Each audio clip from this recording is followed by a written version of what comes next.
Ito ang latest chika. Don Bell hinulang maghihiwalay? Anong say ng psychic? Kina Bell at Don sa kahinatnan ng kanilang career at love team ngayong 2026.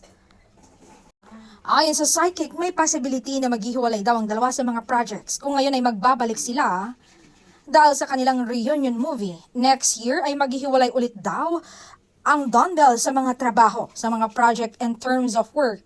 Pero sa relasyon, hindi. Sa trabaho lang daw. Ngayon kasi sinusubukan ng management that Don Bell is a love team that balances chemistry and individual growth.